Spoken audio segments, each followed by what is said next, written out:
Thank you so much, John. And it's been wonderful just listening to everybody and the excitement, the joy. What a difference. It's a good time, I think, and I'm hopeful about the future.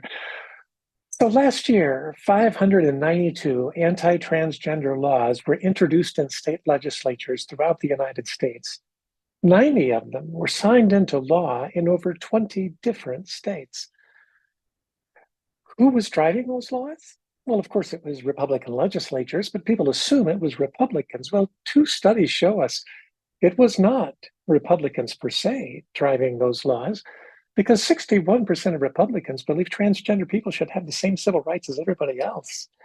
So, who was driving those laws? Who is still driving those laws? Oh, it is the people I grew up with. It is the people who taught me about Jesus. It is the people to whom I preached. It is evangelical Christians, 87% of whom believe that gender is immutably determined at birth, 67% of whom believe we already give too many civil rights to transgender people, and yet only 31% of whom actually know someone who's out as a transgender person. You know, I'm convinced the only way we change the narrative is to change the narrative. We are a narrative-based species. We don't sleep without dreaming. You don't dream in mathematical equations, you dream in stories. We need to hear each other's stories. We need to listen. And we need to help each other see that we all just want to hope in a good future. So I don't worry about myself. I mean, whatever happens, I'll be fine. I'm older than dirt, and I will not live long enough to lose my white male entitlement. That's the truth. I serve as Mayor Pro Tem here in Lyons, Colorado. I have no difficulties here. I'm not concerned about me. Oh, my friends, it's the kids.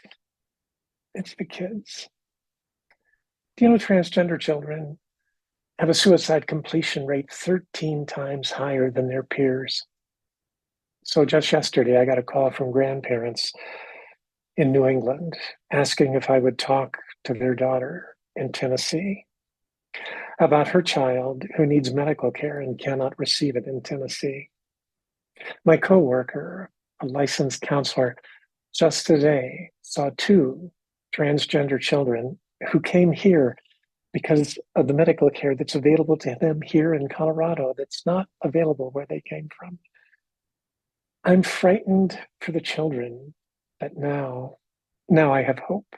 So I was talking to my granddaughter. I have five granddaughters, and three of them are children of color. And one was saying to me just not long ago, she said, Grandpaula, she calls me Grandpaula, they all do.